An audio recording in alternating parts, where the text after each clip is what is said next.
Hi everybody in YouTube land. It's the Lazy Eyed Modeler here in the Woody Workshop. Time for a Saturday evening Diet Coke chat. Chris Chapman has his coffee and so does Dr. Cranky. I don't drink coffee, so my chats are going to be Diet Coke chat. Cheers. Anyway, everybody's asking for videos, so I thought I'd make a quick little one, although I don't seem to do quick little ones, but we'll try. First up, pardon me, is the Vet Again that I mentioned in my last video. I have been doing a little work to it, although I haven't done a lot, but you might be able to see here that there's some body putty on the front valence and some on the back, so I'm trying to get that sanded off. Body work is not my forte, so I'm working at it, trying to smooth it out. But that's about all I've done in the last couple of weeks on this poor little project, but it's something. At least I'm getting out of here a little bit. Second of all, I had a big plan for the day. I was going to cut the yard, cut the lawns, and then I was going to work on Archie the Model A Ford and try to get him going again, because he's just been sitting there neglected for a while. And I had a great plan. I've done a little work last weekend, and today I was going to put gas in and get the battery charged up and see if I could get it started. So, but first I wanted to get the lawns cut, so I started cutting our back lawn, and not even halfway through, something bit me on my ankle. Okay, I guess I must have upset a bee. So I didn't think too much about it, and then it went up another pass. I got another bite up my shorts on the back of my leg, and then another one in my ankle, and then the neighborhood kids probably learned some language they didn't know before, and I let go of the lawnmower and went hobbling up to the deck. Yeah, sure enough, we seem to have a nest of bees in the backyard, in the lawn, and they've got a hole or something there. They weren't there last week, I'm sure, because I cut the lawn last week too. So anyway, so I took some antihistamines and whatnot and sprayed it, and I was kind of hobbling about, so I managed to finish the most of the backyard. I stayed away from that patch, but the antihistamines took effect, and I ended up sleeping half the afternoon, and the poor old Model A Ford is still sitting there ignored. So much for that plan. And fortunately I'm not allergic to bees, or I might not be here to have this chat, thanks to that experience. Okay, number 3, tomorrow, Sunday, August 3rd, my wife and I are going down to the Georgian Bay Steam Club annual show. They have a craft tent, and my wife is a spinner, you know, with spinning wheels and wool and whatnot. Not a spinner that gets on one of those discs that was the rage for a while. Anyways, she's going to be in the craft tent, and we used to in the past go down and Archie the A, because they normally have a nice little antique car exhibit, as well as all the tractors and a couple of steam engines and all the stationary engines. But since he's not up and running, we'll go in a 2004 Ford Focus. That's 10 years old, so it's creeping toward antique-y, I guess.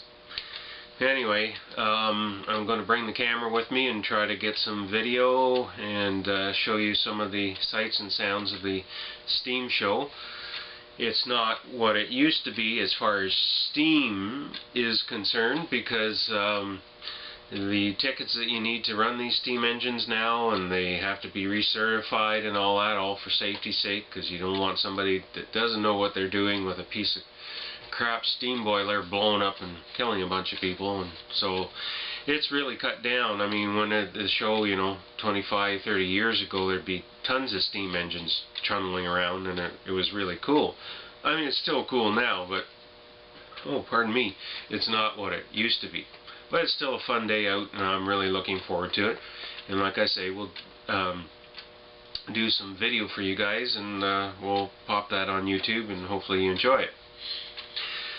And number 4 is a question, but I'm not going to pose it the way CT and that ugly bugger there, Smitty Wesson, would post it. Is I'm not expecting you guys to reply. It's more I'm going to be sitting here asking a question and answering it, just in a way of a story for something to put out there. I normally subscribe to Hemmings Classic Car. I love this book. It's great for you know, original cars and how they were, American cars mainly, well, American cars period. Great book, great stories on restorations, on original cars, which is something I really like about it. They feature original cars that haven't been restored. They've survived till now and are in still excellent condition, but are showing wear and tear. And it's a great magazine, and that's one I subscribe to it, and I get it every month. Now Hemmings, for those who aren't in old cars, start out and still produce a catalog of cars for sale, cars, parts, services, all that, and then plus a number of stories inside. It's relatively thick. It's shrunk in the last few years there, again thanks to the internet and Craigslist and Kijiji and eBay and all that, but it's still an interesting book, I call it, and I still pick it up once in a while, but I'm not really in the market for anything, so I pick it up once in a blue moon if I see an interesting article or I just want to have fun going through the classifieds in it. And then after that they started producing Hemmings Classic Car. There's also Hemmings Muscle Car, and then the other one they do is Hemmings Sports and Exotic Car. Now this one I've maybe picked up 2 or 3 copies, but I picked this particular copy up just because of this, the Sunbeam Tiger. The Sunbeam Tiger's been a favorite of mine for years, and I picked this up because this is an all original car that they feature. I'm not going to open it up there again because of copyright and whatnot, but I mean you can see some of the rust in it and whatnot with the doors open and whatnot. It's an all original car that hasn't been messed with. The only difference from stock are the slotted mags that are on it, and the owner bought it in '74 with the slotted mags already on. So and he apparently also got the original wheels and tires when he bought the car. But anyway, it's a good article and a good view of an original Sunbeam Tiger. Now, the story here is I've loved the Sunbeam Tiger for years. Well, let me back up a bit. The good thing is there's a Sunbeam Tiger kit. Now, I bought this kit. It's an AMT kit. I think it originally came out in the 60s, back when Get Smart was on. Because there is a Get Smart version of this car, because the first 2 seasons of Get Smart, Maxwell Smart drove a Sunbeam Tiger. You'd see him pulling up to the office building where he goes into and all that, and he was driving a Sunbeam Tiger. So this kit has been around a while. This version is old enough. It's when AMT was owned by Matchbox Corporation, or was involved in the company that owned Matchbox Corporation, because it says on the sides here, Matchbox, and as you see it features a nice little red tiger just like in the article that I was holding up a minute ago. And it hasn't been released in quite a while. It was released in the AMT Blueprinter series, but even that goes back to the late 80s, early 90s, early 90s maybe. So it's been 20 years or more since this kit has been on the shelf, and I really hope Round 2, who now owns AMT, brings this back out.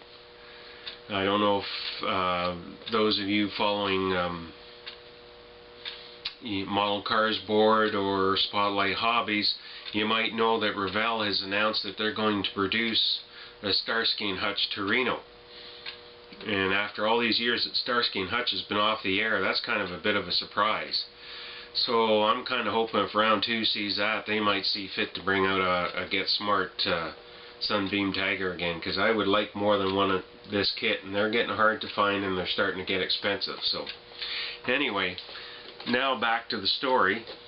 The reason that I have a love for the Sunbeam Tiger is that when I was a young pup, I don't know, 5, 6, 7 years old. These were produced from '64. As you can see, it's under the cars as 1964 until '67. So somewhere in that period, my uncle, my father's youngest brother, my Uncle Paul, had one of these. Had a red, nice, same thing as this, red Sunbeam Tiger. And he was living away from our hometown at the time, and he came up one weekend to go up. We had a cottage on Georgian Bay on an island, and he was headed up there. And he did not want to leave this convertible soft top sitting down at the marina, which was kind of a rough area at the time, and he just didn't want to leave this brand spanking new convertible down there. He's afraid of it getting damaged. So when he was at our house parking in our driveway, I heard him say to my father, well, feel free to take her out any time. Well, of course, even at 6 or 7, whatever I was at the time, I was already car crazy, and it's like, oh, wow. So, of course, regrettably, he said that in front of me, and my father's going, oh, no. And yeah, sure enough, I bugged him and bugged him and bugged him. We gotta go out in that. I want to go out in that. You know, I mean, it's a red convertible, for Lord's sakes. But he was somewhat afraid of such a little car with a V8 in it. He really didn't want to go out. But I finally wore him down, and we went out to my grandmother on my mother's side had a cottage on the mainland, and I talked him into driving us out there, go for a swim, and then just enjoy going in the convertible. So finally he relented and put the top down, and we went out for that ride, and I thought that was the greatest thing ever. And so I've had a love for the Sunbeam Tiger and the Alpine, which was the 4-cylinder version of the car. I've had a love for them ever since. And one of these days, I've got this article and I have other articles on Sunbeam Tigers, and one of these days I'm going to build this kit, and it's pretty much going to be identical to the car in this article, which is red with a black interior. As I recall, I mean, I was 5, 6, 7, so that's 50 years ago, and as I recall, I think that's what my uncle's. I know it was reds, and I'm pretty sure it had a black interior, and nobody's going to argue with me now, so I don't think. So that's the way I'm going to build it. And just a quick synopsis is, for those who don't know what a Sunbeam Tiger is it's kind of like the story of the Cobra. In this case, the Roots Group is building this little sports car called the Sunbeam Alpine. It had a little 4-cylinder engine, but it wasn't near competitive with the Triumphs and the MGs and whatnot. And so they were looking around for something to do with this. And they heard what Carroll Shelby had done with the Cobra, so they approached him, or approached Ford, I forget quite how it went, and asked if they could, try doing the same thing, putting a Ford 8-cylinder engine into this little sports car. Thus, the Sunbeam Tiger was born.